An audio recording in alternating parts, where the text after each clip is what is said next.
Hello, friends, and welcome back to another episode of the Artist Forge Live. My name is Nicole York. I will be your host today, and joining me, as always, the wonderful, the talented Bassam Sabah, Becca Bjorky, and Matt Stagliano. Hello. Hi, friends. Hey, lady. So, I Look am. how coordinated we are with our titles. I know it's very fancy. So, having said that, if you're watching today, that's where you can is where you can find us and follow us and whatever. First, before we get started, I just want to say it's really great to be back after a couple of weeks away. I miss everybody so much, and if you are hanging out in the audience today, would love to have you say hi, so we could just reestablish connections and get to know each other again. But for those of us who are here, Matt, Becca, Bassam, how is everybody? How are y'all doing? What is going on in your world? Well, I've got the travel coffee, Ooh. but I've got the big travel coffee just in case the travel coffee goes awry. So this is how I live my life these days. My body needs greens and water, and I feed it caffeine and bread. So week's off to a great start. Sounds like a good plan. Yeah. That's kind of where I'm at. That explains a lot. And where are you traveling with all those travel coffees? From here to the downstairs and then back upstairs, but it was minus 20 some odd degrees Fahrenheit over the weekend. So I haven't gotten this chill out of my bones. It was brutal. It was brutal. So anyway, I'm warm and I'm caffeinated and I'm probably having a gluten reaction, but we'll see what happens. It'll be entertaining nonetheless. We will be watching in much anticipation There it is. see how that goes. I see we have some friends joining us today. Say hello, friends. We miss you guys. -31. Yeah. Where has your been weather? Good grief. Let me restate that. What has your weather been like, Bassam? Very much like Matt, maybe a little bit colder. I don't know in Fahrenheit, but it was minus 30 Celsius, which is probably minus 25, minus 28 Fahrenheit. 3 days, 3 days in a row. No, it's not bad. Good gravy. Yeah. It's all I was doing was thinking about you guys out where the weather is never like that. Mind you, what was it like out northwest? Did you not get hit also? You're the only one in the Northwest, Becca. Am I back? Sorry, my camera is not cooperating. I mean, it's cold and raining, but like cold, like 35 or 40 cold, okay. Not freezing So cold. that's when we wear our bathing Not suits. Right? actual cold. Not a real life cold. No. Yeah, I have to keep my stupid mouth shut because Plus, Hey, we got some weird cold on our adventure. we did. We had to get up to like 5,300 feet to really get the good cold, though. I feel like when we were down a little bit lower, cold wind for sure. Well, just that weird snowstorm outside Las Vegas was super strange. Like you go to Yeah, Las Vegas or Death Valley, like hottest place in the world, and then when we're going back to the airport, there was like this freaky snowstorm, and like we all had to drive through clouds, all being Nicole, Olga, and I, and it was super weird.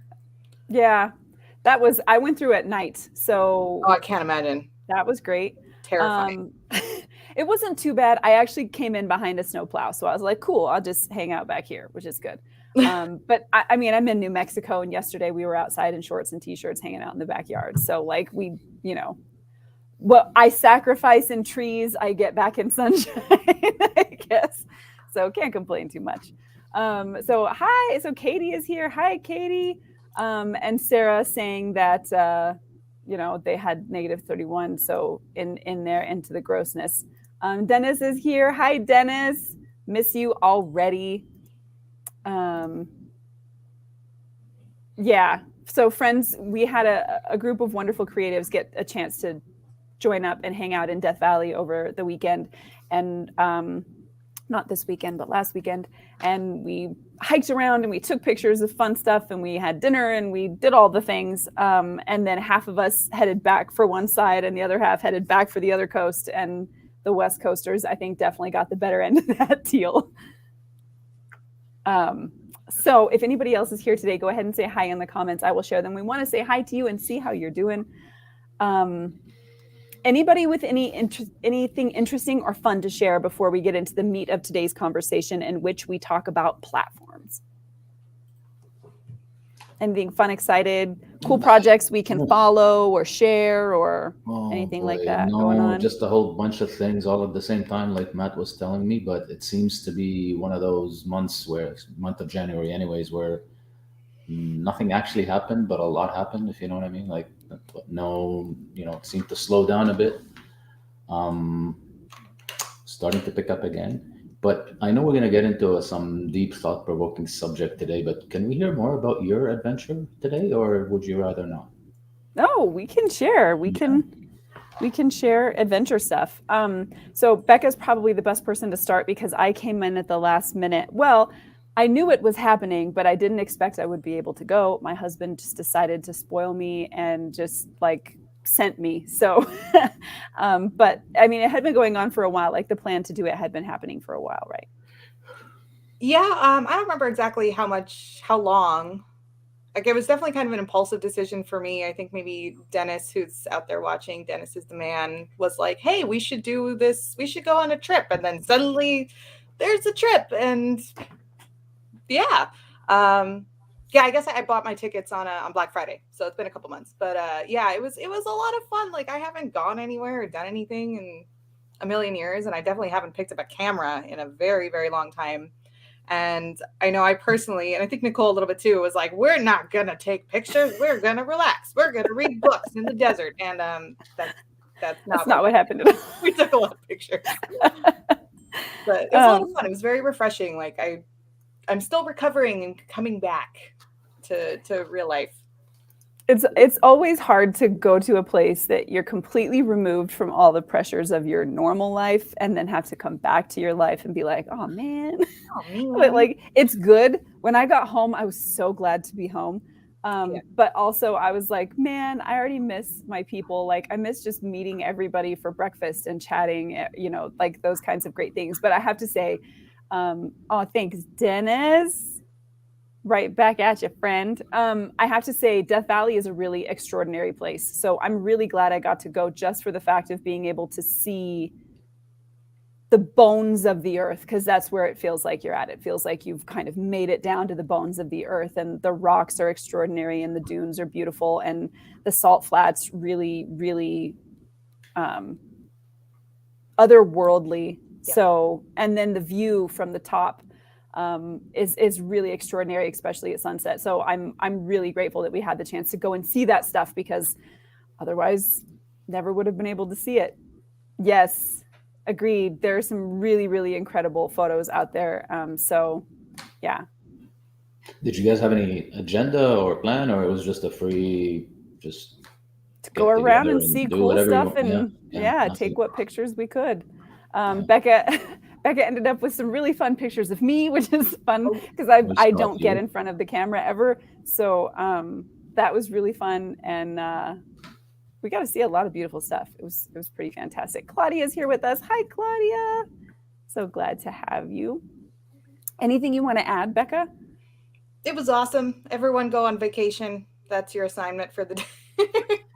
And if you can go with people that are rad, go with those people. Yeah. And I think, having that casual element, like I've definitely gone to, like shootouts or like group shoot kind of stuff. I mean, from the perspective of photography, right? And I don't know, like there's, how do I say this without being awful? Like I feel like there can be a weird kind of dynamic when it's very, very structured. Like if there's, a workshop's one thing, but when it's just like, we're all going to shoot the same model and we all get the same pictures and this is our agenda for the day or whatever. But it wasn't, because it was a group of creative friends, like we feel like we had a little bit more freedom, even when, we had a couple wonderful models come with us, and it wasn't like we had a whole lot of variety there, but everyone's seeing things differently. We're talking about things differently. There's no ego going on. It was just, hey, let's go do some cool stuff, and some cool stuff will happen. It'll be great. Yeah, it was outstanding. It was a lot of fun. I'm really glad we got to go. Sarah, so sometimes you may have to recheck and make sure that your permissions for Facebook to use or permissions for StreamYard to use your Facebook name has been updated. I think they may actually expire after a certain amount of time, so it's worth checking just to make sure but just It's for everybody. extremely hard. It's extremely hard to find that option. I don't know how. It is. Yeah, they like don't make usually it you click on it and it goes straight in. So unless Yeah. you know how to do it, it's not easy to do. Right. So hopefully you can get that fixed, so we know that it's you, because we're so glad that you're here. But let's go ahead and start the kind of worming towards our conversation for today. And I want to broach this conversation by just throwing up something I'm actually hoping that people will help with. So as many of you know, although I am still an artist and a photographer, my main focus over the past few years has been publishing. I've been writing and publishing novels, and it is a really difficult thing to do because several large platforms control a majority of the book business, and Amazon being at the top of the pile by a significant margin.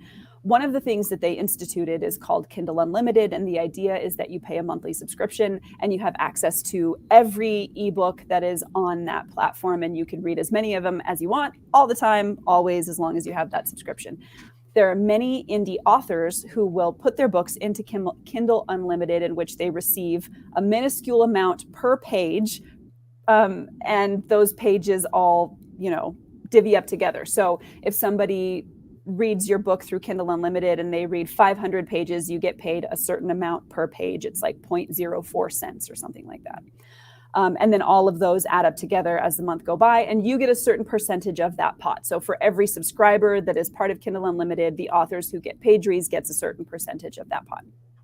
Now, because Amazon owns the platform and they're the biggest in the business, it's much, the most people are on there, so you have the biggest room for growth, and also it's discoverability is a big factor there, because one person floating in a sea all by themselves is not going to make any money. And if you're part of a very large platform and they make it easy to find you, then your potential for growth is really huge.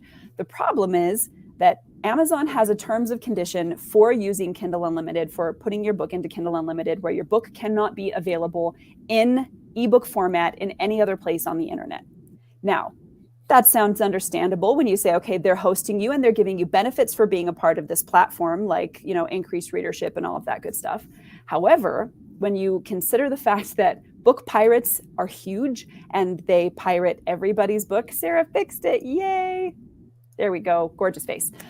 So if they pirate your book and that ends up on a pirating website, whether it is for free or for sale, Amazon considers that a violation of their terms of service, and they will remove your book from the platform. They do not need to give you a notification. They do not need to do anything. Sometimes they will, and you'll get a warning, but most of the time they can just go and pull your books right off there. In fact, they can shut down your entire profile if they want to. And over the past few days, this has happened to I want to say it's like up to 7 indie authors right now that have been just completely booted from the platform. And all of these have been people who are enrolled in Kindle Unlimited, which means most of the time, the majority of their income comes from those readers. So they've essentially just had their businesses been shut down in a really big way, because in order to replicate that income off of Amazon, they would have to bring readers to a different place, maybe to their website or to Apple Books or somewhere else. But in any case, they cannot make money the way that they were making it until Amazon reinstates their books. If they do, they don't have to. So as that's going down in the indie community, there is a petition going around, which I will link to, that we are asking people to sign to have Amazon change their terms of service, because authors should not be punished because independent pirates decide to steal our work. Like that, we should not be punished. So I'm going to share a link to that, and I'm really hoping y'all will help the indie author community out and sign that as we try to get Amazon to reconsider. But that was the impetus for this conversation, because it's not just authors who suffer in this way from very large platforms controlling a big amount of the audience and then manipulating the artists, the content creators who make content for a living, and forcing them to kind of play along by rules that are unfair. And all of us probably have experienced this at some point, where Facebook will kick you out or block a post, or you have Instagram, there are people whose entire accounts have been deactivated and they don't get an explanation for that. All of these private platforms retain full authority over everything that happens, from TikToks, who users who've got 1 million followers and all of a sudden just get and have no way to get that back if TikTok decides not to give it to them. We are kind of walking a knife's edge as artists and content creators, or even just individual artists who are using these platforms to market ourselves. We are walking a knife's edge. And if those platforms decide they don't want us there anymore, there's nothing that we can do about it. So we want to talk about that today, our personal experiences with that, but then also understanding that what are some things that we can do to begin mitigating the dangers of having a platform just smush our ability to reach our audiences entirely. I have a few things that I do and that I'm doing, but I am dying to hear if you're in the audience today and this is something you've experienced or you worry about this. What do you do, or are you planning to do anything to protect yourself and your business from the control that these platforms have? So think about that, write that in the comments, let us know so we can have some discussions about that. But for Matt, Becca, and Bassam, what are your thoughts about the kind of lack of control we have in these broader social communities based on platforms, and what can we do? Like, what are some of the things that we can do to maybe get off the teat a little bit? Well, I've been preaching this since, God, must be at least 10 years now. Building that email list, right? Don't depend on a platform. And I understand that's a very, kind of easy way to say, don't get on it in the first place, right? And you won't get anything stolen. I understand that some of these platforms are necessary for us. However, that's kind of like jumping out of a plane with one parachute. You don't have any backup parachute. You don't have any plan if something goes wrong. So by building that email list and having a direct connection to your clients, your readers, your whatever is buying from you, you have a direct connection to them, and you can port that anywhere you go. You have your email list. However, when we're relying on these larger platforms, no one's reading the terms of service. Didn't South Park do an episode on this with Apple, right? And the Apple iPhone terms of service? No one reads the terms of service. And by the time we ever get back to the point where, like, this minutia written by this lawyer 8 years ago applies to me now, and it annoys me now, so we must rewrite these terms of service. No, you've been kind of living under that blanket for a while, and now things have to change for your case. The problem is when you grow that to scale with millions of users, there's no way to be all-encompassing for everybody's individual things. So the lawyers write these broad, sweeping generalizations, and they try to make the best case decision for the widest amount of users, right?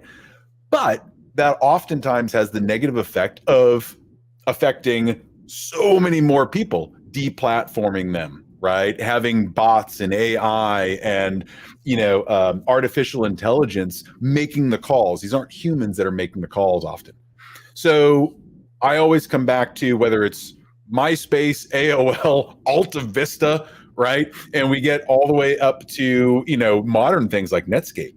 When we get to things like platforms like Facebook and Twitter and Instagram and even, Amazon's sub-genres,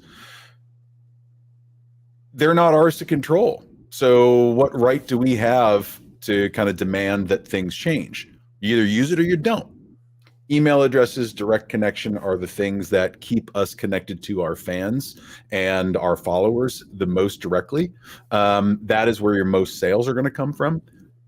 That being said, if you're going to play, just know that you have to have some sort of backup plan. You have to have some sort of way to communicate with people outside of the platform, because it's going to go away at some point. Amazon, this too shall pass, right? So, that's it from a practical standpoint. Just diversify, right? You don't put all your money in one place. You don't, just work off of one shop. If you got an Etsy shop, have an email list, right? You got a Shopify store, have an email list. You got an Instagram account, have an email list. Something that you can use to avoid the platform if something goes wrong, so your clients don't stop hearing from you. I think we talked about this a year ago or so on the Artist Forge, right? Yeah, we've covered this a few times, and I just want to say, just remember that if you are going to, now obviously keep your email, but if you are going to rely on your email to bring in money and not just as a way to communicate, you do have to train that email list to expect those things from you, to respond to you. You have to give them call to actions. You have to give them ways to engage. Otherwise, what you're doing is just sending uninteresting shit to cold people who don't want to hear from you. So you have to treat that like a living, growing part of your business all the time. And if you don't, what you'll find out is you'll have something important to tell people. You'll send the first email that you've sent in months. You'll get 12 unsubscribes and 50 non-openers and just all of the things. And that's part of the process, right? But just keep in mind that this is not, this isn't just something that you can set on the side and forget about as far as its viability to your business. If you do decide to have it, you have to treat it well, and you have to give people a good reason to not only join your email list, but to stay engaged. So I 100% am with you. I think if people are not finding ways to gather emails, they really may be kind of cutting themselves short of not only the safety of not being smushed by a platform, but just being able to build community with their customers. Becca, Bassam, what about y'all? Do you guys have anything you're doing now, or any particular thoughts about how we deal with having these platforms have kind of ultimate control over our ability to reach folks? Yeah, well, I'm not necessarily doing anything special. I just a couple of thoughts on it, and I agree that obviously having a plan B and the importance of building an email list. But when I look at building an email list, it kind of, I understand the need for an email list and what you can do with it and how you can build a community, but we're comparing it to big, huge platforms that society and we have gotten used to over the past 15, 20 years, to the power of these platforms, right? And I can't see how just building an email list can replace some of that reach, that engagement, that visibility that some of these platforms gives you. But at the same time, I understand from a practical perspective, these are businesses that are offering their service essentially for free. You're not paying for it, right? So you can't really say much, right? You want to bitch maybe if you pay for the service and you have certain agreements for what you're getting, the value you're getting for your service, then you can complain. But when you're using something for free, I can get on that bandwagon and say, well, too bad, you live with the consequences. What I have a hard time understanding, even though from a technology and effort perspective, I know it's almost impossible to moderate to the level of detail that is necessary to please not everybody, but maybe the next level of sophistication of pleasing people. What I don't understand is the action, what relative terms are drastic actions. I mean, these platforms depend on people that have 1 million followers. These platforms depend on people that have 100,000, 200. Why treat them so badly when they are your bread and butter? It's not the guy that has 12 and 1,000, 500, 200. Maybe I'm wrong, right? But you think they could be sophisticated enough to say, there's some drastic action that we got to stop doing. You cannot eliminate a million follower account without even advising the person, knowing what it takes to get up to that level. So I question their ability to do that. But then you also combine that with not just moderating and how they manage the content. You have to also consider that they keep changing their business model every once in a while. So combined with the fact that you can't rely on the longevity or your profile being there all the time, you also have to adapt every time they change their business model. So what works for you, and you build very hard, work very hard to actually get somewhere, they change one rule, all of a sudden the game is different, and now you have to adapt and get on, whatever the trend is. Whereas maybe for your business, that old trend is more than good enough, or just the right trend for at least the right, thing for you. So those two combined, it's like a pretty bad double whammy. Yeah, it's a rough one. And I think there's something that I want to touch on that you said, Bassam, as far as that we're using this for free and we're not. And I think that's what makes the situation really interesting, right? Because like you said, as you kind of clarified and said, the platforms rely on us. They don't exist without our information, our art, all of the things that we create and share. And the profits that they make on us through advertising and everything else is tremendous. We're talking about billions of dollars, right? And so I think at this point, which is of course why the indie author and the book talk community is trying to come together to get this petition signed, we already have succeeded in the past in actually getting Amazon to change their terms of service when it comes to returning ebooks. So now, it used to be that people could return ebooks for literally any reason, anytime, and they would get their money back, which hurt authors pretty significantly. After the community came together and said, this is not acceptable, we had petitions, we had a big movement, and then Amazon changed their terms of service. And now if you have read up to a certain amount of a book, you cannot return it, which is a big success for authors. And we're hoping doing the same thing in this circumstance is going to force Amazon to relook at their policies as it relates to that. But I think that's the kind of thing I think we need to realize. It can be easy to feel like the platforms have all the power and we have none. But when we build communities like this and we decide to come together to address these issues, like you need to give us a chance to fix something, or you need to give us warning, or there needs to be something rather than just being able to squish people, because there's so many of us that killing 5 or 10, 1,500 accounts, whatever, isn't really going to hurt the platform.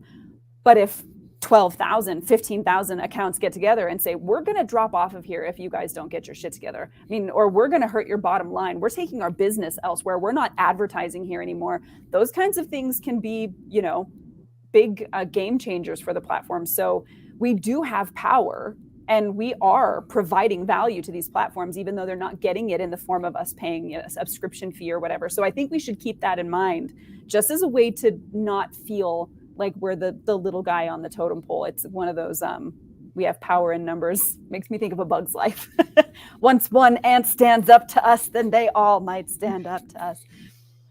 So I have a question on the mention of community, because that's one thing that when you do like build up your email list, your own website, whatever it is, if you start a Discord channel or you want to go way back to IRC or whatever you use, you are truly defining your community. You're not reliant on other communities. And I feel like I've witnessed outside of the arts too, things like activism and politics and stuff like that, where do we find the right place and the right platform? Do we build it ourselves, or do we find an existing one to even cultivate that kind of community? And you see this in the arts too. I haven't done this. I've definitely thought about it because other people do it, where you have like your private Facebook group, right? And it's where you post all your updates. It works almost like that mailing list kind of concept, put your deals or whatever, but it's still controlled by that larger platform. So I'm curious, Nicole, in your experience with the artists, because I know you are in like various author like Facebook groups and stuff like that, have you guys, where do you guys find those kind of communities to build that sort of solidarity with your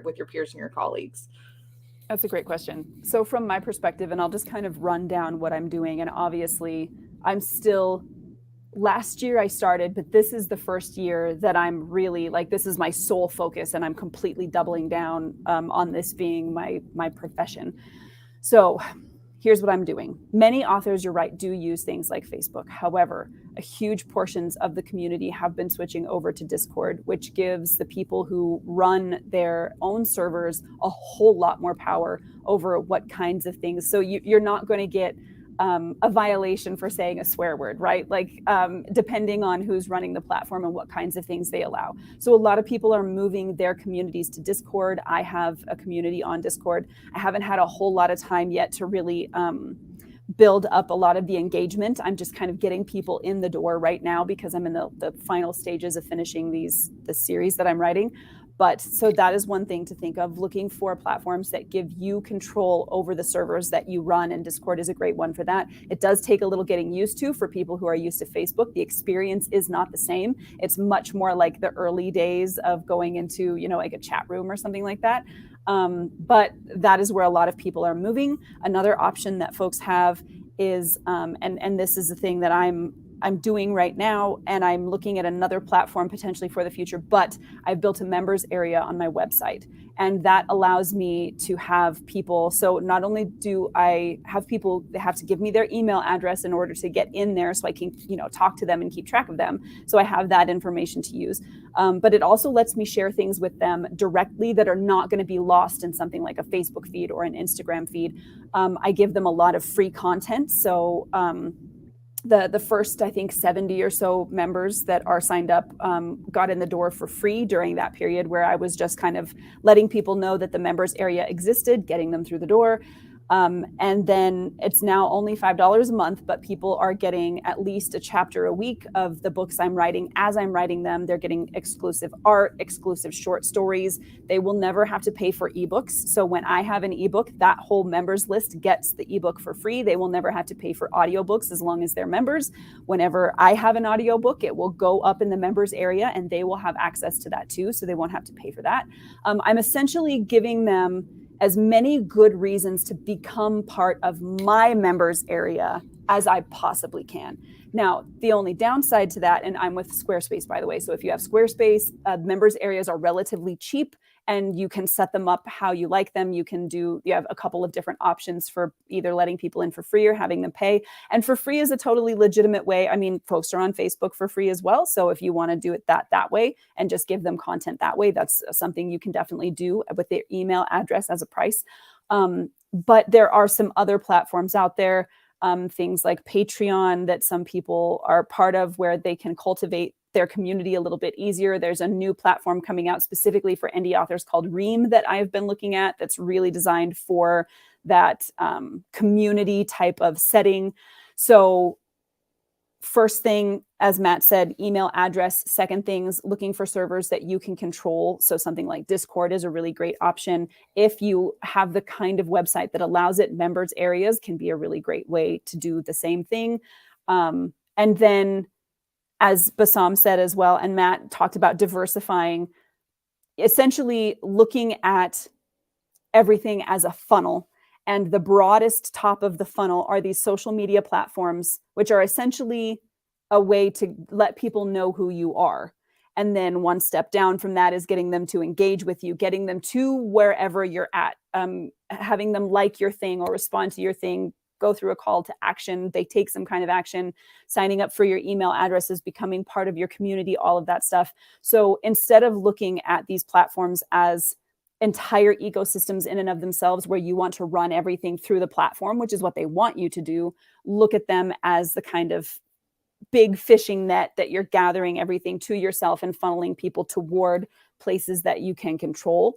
That's the process that I'm going through right now. And the kind of steps that I'm taking anyway. And Nicole, I mean, essentially, if I listen to what you're saying, right, we're talking a lot to the people that watch this, right? Solopreneurs, solo artists, right?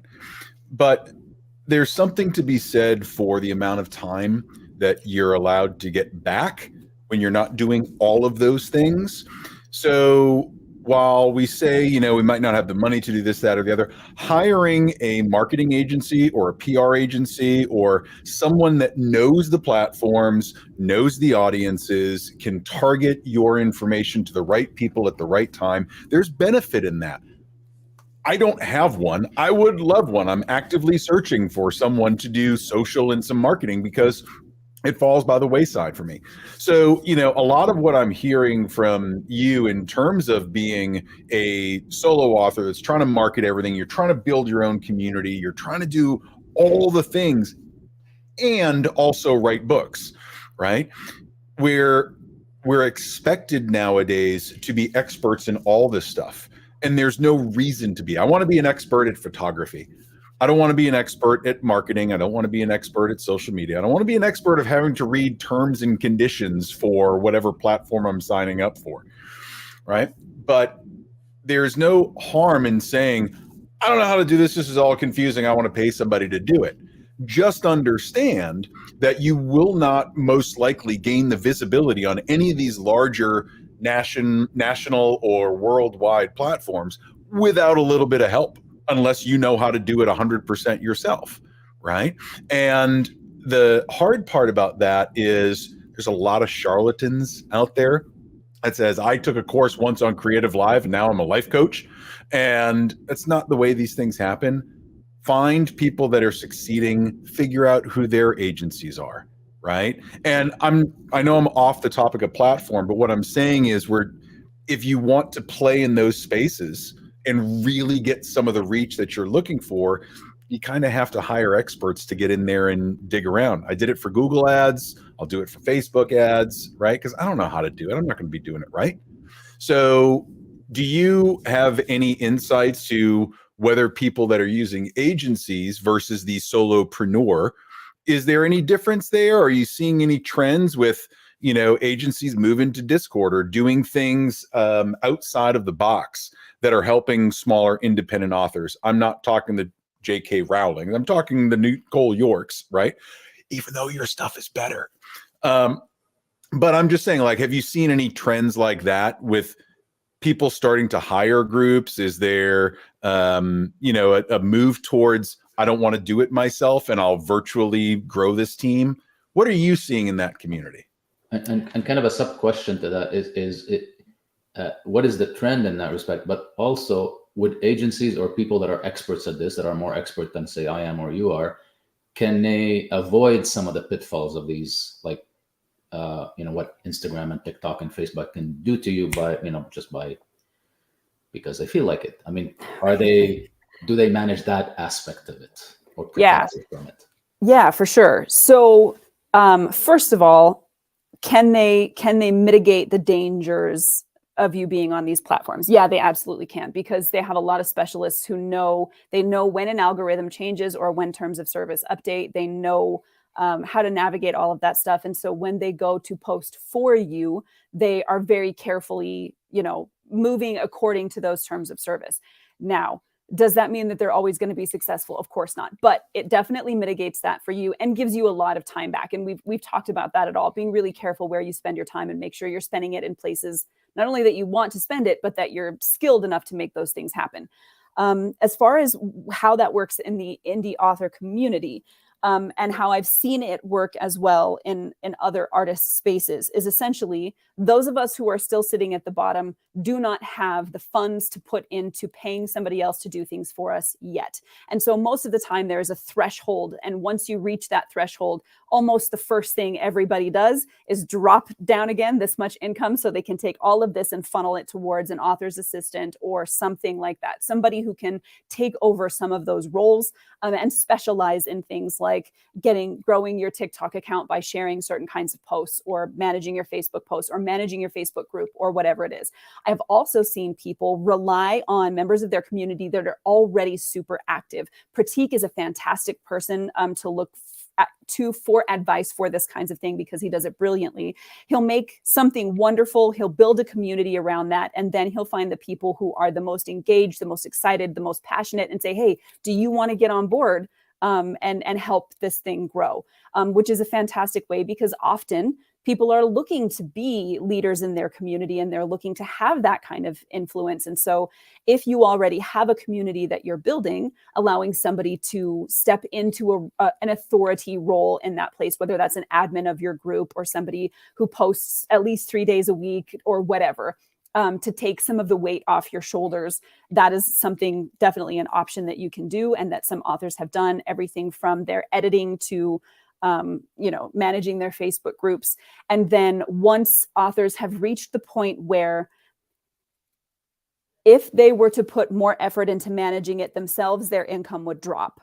I need to be writing, maybe they're writing 20 books a year, and taking any time away from that is going to, even to market, is going to drop their ability to make an income. It's worth it then to invest in an agency, or maybe a full-fledged agency who can do all of those things for you, schedule your blog tours, schedule your book tours, do your PR, all of that junk.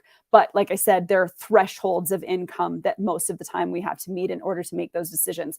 Now, the caveat to that is if you are trying to build your art business part-time and you have another job, that's similar to what I have done with this book series. I essentially saved up money for a year so I could do nothing but put all of my effort into producing and marketing these books. So all of the money that I have saved is now going into production. And if I knew I needed to save enough to have somebody else do these things for me. Like, I will go to my grave if I try to market this stuff, then I'm going to put that into my savings plan before I start. I know that I'm going to want to hire somebody, so I'm putting the money away in order to make that happen. Or maybe I'm dropping the amount of money I'm spending in other places so I can put the money into a marketing venture so they can handle the social media platforms for me. Something to consider for the planning stage. But that is the main thing of what I have seen. Most folks at the bottom have to do everything themselves because we don't have another way to get it done. And while we're doing that, the main thing we're trying to focus on is what is that 20% that's going to be most effective and how to focus on that 20%. I have found that for me, Facebook works really well because I've been on it for ages because, you know, that's where we are. But also TikTok, for whatever reason, worked way better for me than Instagram. I was able to grow there exponentially faster than any other place. And that is where the majority of my website traffic comes from now. If I look at my analytics, most of my website traffic comes from TikTok. So finding those places that work for you and then making sure that you are funneling people into where you want them to be, testing those things, figuring out which things work, and pulling your attention and your efforts away from the things that are making you spin your wheels and putting them towards the ones that are actually moving your business forward. Sorry if that went really long. Yeah. But yeah, that's all. That's all. I just want to go back to something you said and something I was trying to say earlier. You know, you described these big platforms as that kind of the top of that funnel, right? That big net, I guess, that you can cast. And the question is, if you lose that net, what can you replace that with? Because we keep talking about email lists and this, and they're all kind of the lower level, like the lower part of the funnel. Right. But and the difficult part is replacing that top of the net. That's the way I see it. Maybe I'm wrong. No, I mean, when you have an effective net, Yep. I guess, wide net, losing it's not easy to replace. Even if you have an email list, even if you have a community, you know, it's not there anymore. Right. Right. So you talk about Discord, you talk about others that I just can't see them as replacing those TikToks and Instagram and Facebooks and right. So I think that partly goes back to both you and Matt talking about this idea of diversity. I don't exist only in one place. I mean, as soon as a social media platform opens up, even if I have no intention of being on that platform, I go claim my name. I want to grab that just in case I don't want somebody else showing up and having my name represent their platform. So first thing I do is go do that. And then trying to figure out how being part of those platforms can become a part of your normal workflow so that you're not putting in extra effort, but you're still maintaining enough of a presence. So if Facebook decides to kick me off, TikTok and Instagram still exist for me. If TikTok drops me, Facebook and Twitter are still there, plus my email list. So I can let my followers know what has happened. I can ask them then to come join me on YouTube or wherever else I am. And making sure that I have backup accounts as well. So that's become a big thing on TikTok because getting community violations sometimes happens for reasons that make no sense to anybody who exists. And so people will always let their followers know, hey, here's my backup account just in case, making sure that that is an option for people. But the diversification is the first thing, I think, into making sure that you're safe. And then the next part after that is remembering that your community that you're building has power. And if you are building a community of people who really love your work and want to support you and your art, and you ask them to go bring in other people, they will do that for you. If you say, hey guys, can you tell 5 friends that we're over here hanging out, being cool together, and they love your work, they're going to go do that. The better experience you give people in being part of your community, the more likely they are to want to pull other people in. And I'm sure most of us have experienced this at some point where we messaged our friends and we're like, dude, this is the best group ever. You have to come be a part of this. Like, it's so funny all the time and I get the greatest information and whatever. People want to be able to do that. And being able to set up something like that, let's say on your website, where you're controlling your customer experience from beginning to end, and you're trying to make it as fun, as healthy, as whatever as possible, then you're just increasing the likelihood that they're going to bring more people in from their platforms, and your platform does not have to become the only part of that funnel that's actually drawing people in.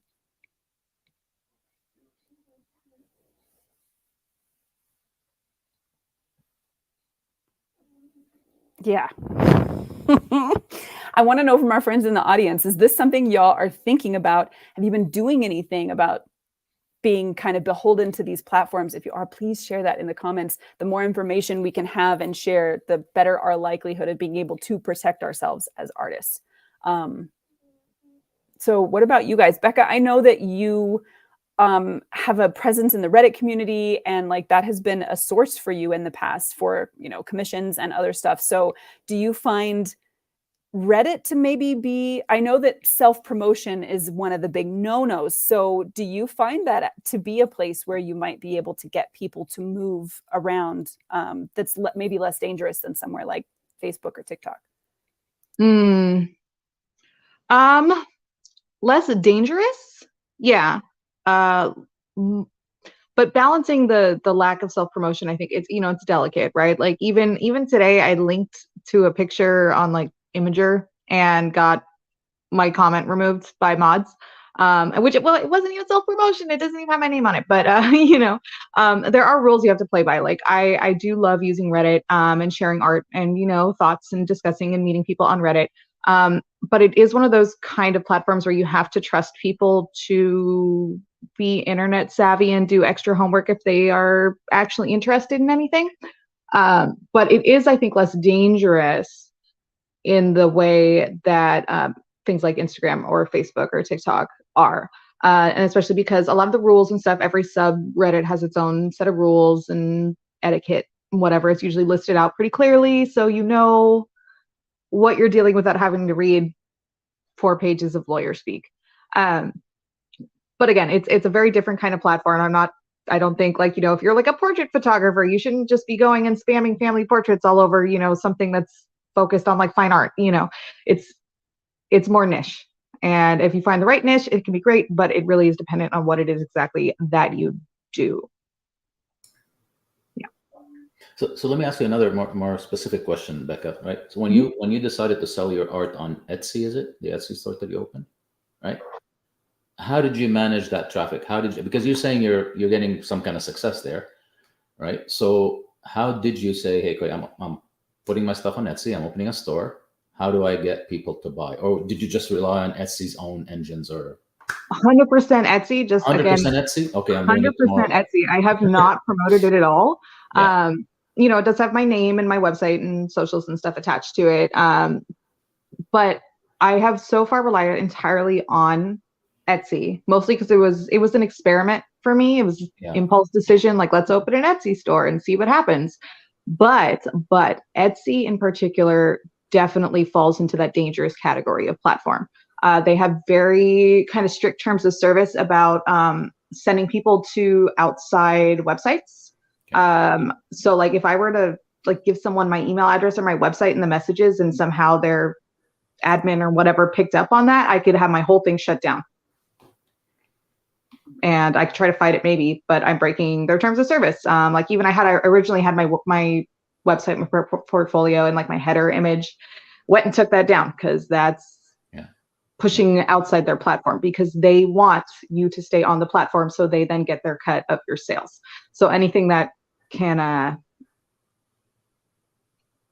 can't remember the word. Jeopardize that.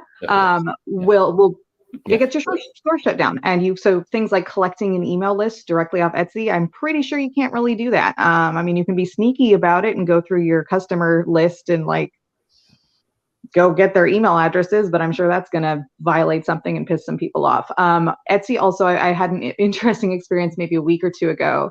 So my store has had a dip in sales recently, which, you know, it's after the holidays. It's okay. But I've had a lot of people replicating my products, not exactly, but like obviously to me, which has been interesting to watch and how that trends develops. I even had I found another shop that copied all my listing information, like all the way down to the emojis I put in it, you know, to break up my text. They copied my exact like branding layout, everything, but then swapped out the images with their own images, which were still very similar, but, you know, different enough. I got a little pissed. But that doesn't, that's the game. There's nothing, they aren't technically doing anything wrong. They're not technically doing anything illegal. And on a marketplace like that, they're taking advantage of my success and my sales using things like my verbiage, my tags, etc., to then boost themselves. And so it's a very different kind of game on a platform like that than it would be on my own website or something else. So it's its own sort of animal, and it's been interesting to experience and learn on it. So you have not like you did not try to direct traffic to it, reach out to your community and tell them, hey, I'm on it. Like you didn't try any vice versa. Not yet. Not yet. I have I want to start listing pre-made book covers. That's like my February, March homework. And putting them up on Etsy, in which case then I will start promoting that elsewhere. But right now I've just kind of been in that learning newbie experience of just seeing what Etsy can do for me. And honestly, once you get a feel for how their SEO works and what kind of functions well, they bring in a lot of traffic, more traffic than I would just talking to my own followers, 100%. That's the trap. That's why it's so difficult. Number one, the two things that you said, I think the things that we need to pay attention to. Number one is that platforms do not want you leaving the platform, and they don't want you sending traffic off the platform. So even though you might be able to have things, let's say on TikTok, like a link in your bio, they don't really want people to use it, which means if you say something like the link is in the bio, they might squish the amount of reach that that video gets because they don't want you sending people off platform. And then the second thing is, when you're using something like Etsy, where they have their own algorithms that help people search and find things that they want, they do not want you taking advantage of their algorithm for your personal business. They want your business to be part of their business. And that is what makes them money. And so it is incumbent upon them to treat it that way. And we have to recognize that when we show up on these platforms, we are not the arbiter of the platform. We are just a cog in their machine. And if we don't behave the way they think we should, then they can kick us out and replace us with a new cog, which means it's always good for us to understand whatever platform we're using, how they actually work, what they want from us, what they reward, and what they penalize, so that we can then be careful about that and continue, hopefully, pushing people toward where we want them to go. I have a question for you, because I'm a dick. So we're just following that last train of thought you had. We're asking people to move from the bigger platforms to the smaller platforms. Your platform, your Discord server, let's say. Do you find yourself starting to implement the same types of moderations and rules that the bigger platform that you just left is implementing? Or is it the Wild West free-for-all? What I'm saying is we can demonize and vilify the larger platforms for all these rules and regulations and things that they can or cannot do. But when it comes down to it, it's basically like one person trying to run their own really big server, right? And they're trying to do the best thing for the community. Have you found that there are things in your community that when you let people just kind of go with it, it's self-regulating, it's self-moderating, versus having to put in rules? Like, do you find that people can behave themselves enough in your community? Or do you find that you like, well, I should probably make up a rule for that. I should probably control this, which is that slippery slope towards meta, right? Where do you find that balance? So I think an interesting thing, and having been an admin for a couple of large groups in the past as well, I think an interesting thing there is to remember Facebook is not doing the best thing for their community. They're doing the best thing for Facebook. And so there's a certain amount that they can hurt you before it starts to hurt them. And as long as it doesn't affect their bottom line, they don't mind hurting you that much, because they know that you won't do anything about it, because walking away from them is detrimental to you. And they need you there creating content. When somebody comes into a group or a readers group, we don't need them there to create content. They're not there for themselves, right? They are there to be part of a community. And so the only content necessarily that's being created is usually by the owner of that group. And then from there, you can think of it almost like a fan community, right? Everybody's talking about what book they loved or what picture they loved and how that relates to their favorite theories and their headcanon, and they're sharing, that kind of thing is what's happening there, as opposed to them showing up to write individual stories that then the rest of the community has to consume. It's an entirely different purpose for a platform than something like Facebook. So first, recognizing the differences there, I think, is important. Second, it all depends on the type of community that you want to create. I have been parts of communities before where it literally is the Wild West, and you can say almost anything you can get away with as long as it's not, Nazism or something like really at the far end. Like everything underneath that people can kind of, get away with. And I've seen ones where it's very important from the beginning for it to be understood that this community is meant to be warm and welcoming and inclusive, and things that don't, that violate that then get kicked out. The important part is no matter what you do, at that point, it's up to you and not somebody else. And I think that that's the kind of main thing to keep in mind, is that when you are the arbiter, you get to decide rather than having to then kowtow to somebody else's rules. And sure, there are definitely moderation techniques. I think they're probably successful across the board, such as in my group, I have a place for people to promote themselves. There's a specific channel for your self-promotion. Like if you got a book you want, and you guys know this about me, I don't have a thing where this is my place and I'm the only one who can ever get attention here. I want the people who are part of that to benefit by knowing me. Like I want their lives to be better by being parts of the spaces that I create. So I make places for them to be able to promote their books or their services or their whatever. I only ask that they remain in that place, because if you're trying to have a conversation about green ducks and somebody keeps jumping in and goes, what about red horses? Well, that person's going to get annoying after a while. So just make sure you create spaces for those things to be. But like, it's up to me at that point and not up to Discord. And that, I think, is kind of the main takeaway is, you might institute some of the same moderation techniques, but it's up to you and not somebody else. So you build what you want instead of what they tell you can have. You've made all our lives better with this space, Nicole. So I know we're getting towards the end. That's my uncomfortable, I don't take compliments well laugh. Oh, I noticed that. Yeah, I got that. But as we come to the end of this discussion, I know we haven't heard much from the audience this time around, except for at the beginning. So if there's anybody left, if this is something you guys have been thinking about or implementing, doing for yourself, I know plenty of people have Facebook groups, like that's where their community is at. I know people who all over the place.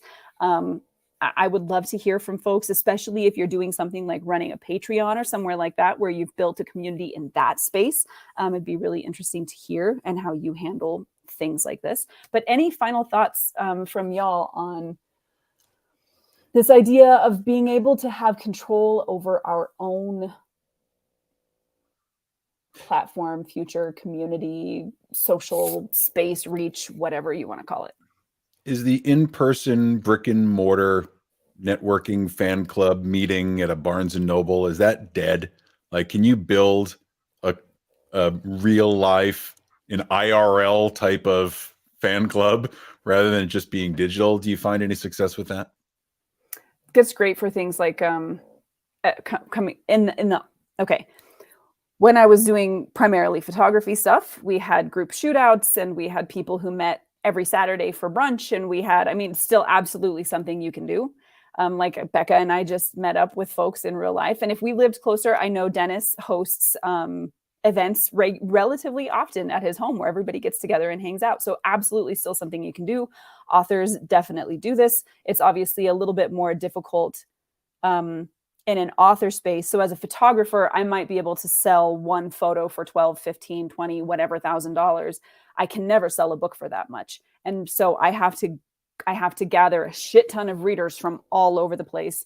And obviously that makes in-person groups that matter on a large scale incredibly difficult to do. So online is the best place for things like that. So I think it is up to kind of each artist to look at what their business model is and what's going to be the most effective. But I ran a book club for quite a while where we would meet every Thursday and everybody would bring snacks and we would talk about the books we were writing. We would critique each other's chapters. And that's still absolutely completely viable. For what is the question?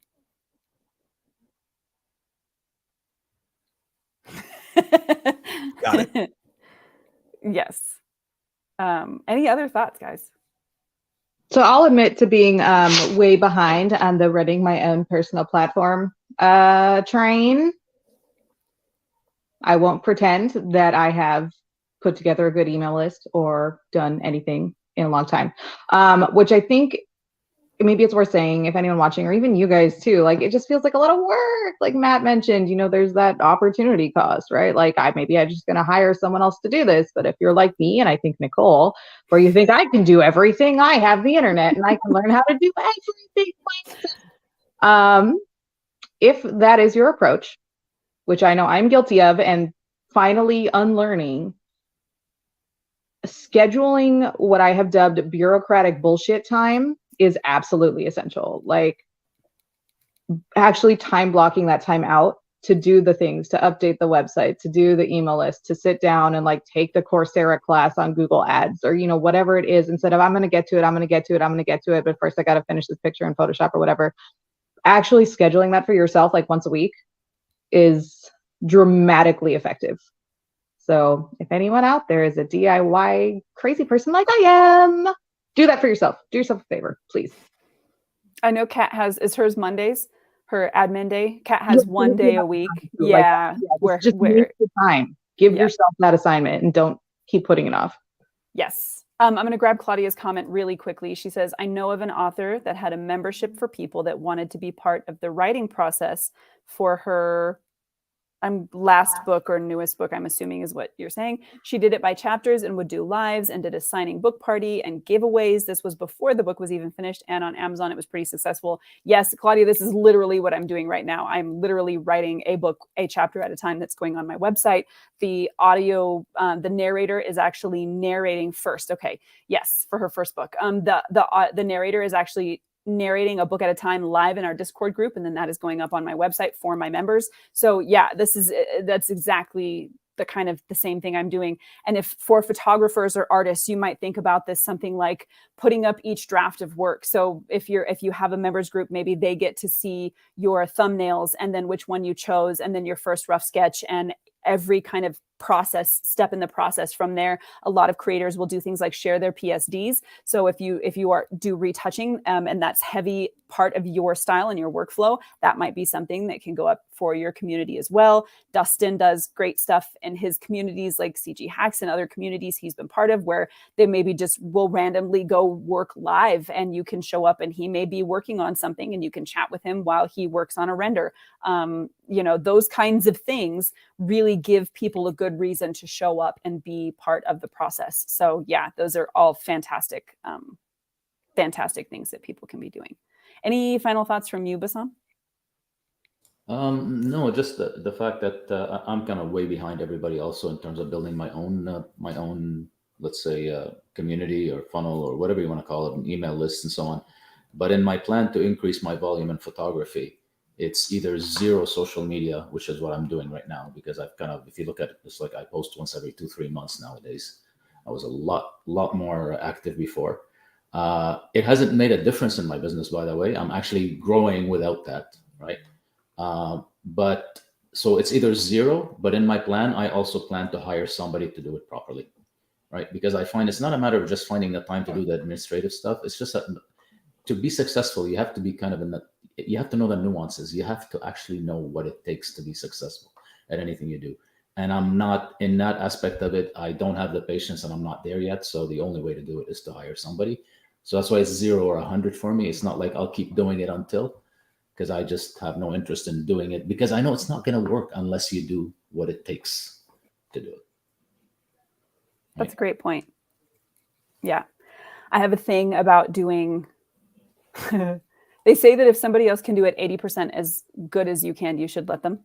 And my worst tendency is to want to do 50 things badly because I did them.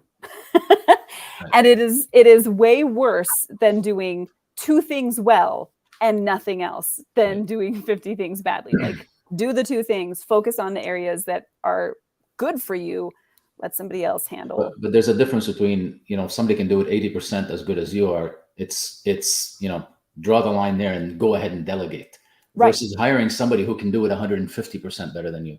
Yes. Two different But I things. mean, I think that that's the low bar for entry, right? Is saying like, Yeah, for exactly. people like Becca and I who are like, we could do it all, and we probably can, and we'll probably be good at it if we give ourselves the time to learn and try it. But the problem is when you're doing that thing, you can't be doing this thing. And Exactly. so even if somebody else can only get 80, like even if it's only 80%, stop fussing over that last 20 and let the other person do it. Where is your biggest value added is really where you should be working. That's kind Yep. of the bottom simple rule. Yeah, the 20%. There's Yeah. about 20%. 80% of your income comes from 20% of your effort. So stop focusing on the other 80% that doesn't get you where you need to go. Okay. So I know that we're just a little bit over time today, but I just want to kind of try to neatly wrap everything up if I can. Remember that as artists, as solopreneurs or entrepreneurs, a big part of our efforts are focused on bringing people into our business, on letting them know that we exist and trying to get them to come in and work with us, hire us, whatever. Social media has become a key part of that playing field because it is the first time in history that for free, we can reach this many people. And that has been a game changer as far as people being able to get into business for themselves.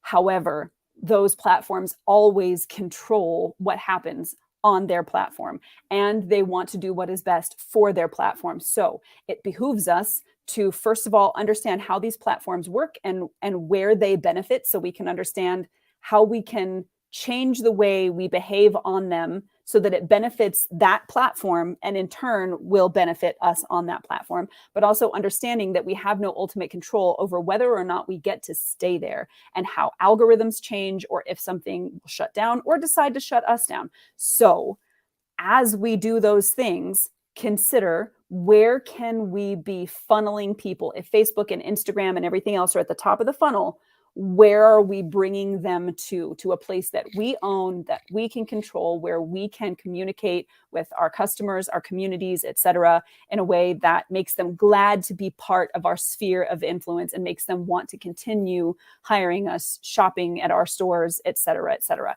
Where is that for you? Think about the kind of business that you have and what makes sense. So Becca doesn't have an email list. She might not need one. That may never need to be part of her artist platform. I need to have an email list. I need to let people know when books are being launched, and I want them to become paying members of my community so I can give them lots of stuff. The only way to do that is to be able to reach them individually. If I just put a post on Facebook, I'll probably have to post 5 times a day for 5 days to try to make sure everybody sees it and annoy 3/4 of my Facebook friends by doing that. I can send out 1 or 2 emails and accomplish the same thing. So for me, for the way I want to run my business, an email list is important. A community is also important. I'm trying to build that for myself because I want a lot of rabid readers who love my work and want to keep buying and reading my work and telling their friends. So for my business, those things are important. You need to look at your business and try to figure out, if you're bringing people to yourself, where are you going to bring them? Is it just your newsletter so you can collect their email address for your once a month newsletter or whatever you send? Is it a community? Is it an entire platform? You need to know that for yourself and figure out what you need for those people, and then what's the best way to do that so that if Facebook crashes or Instagram kicks you off or TikTok deplatforms you, you're not going to lose everything that you've been trying to build. Breathe.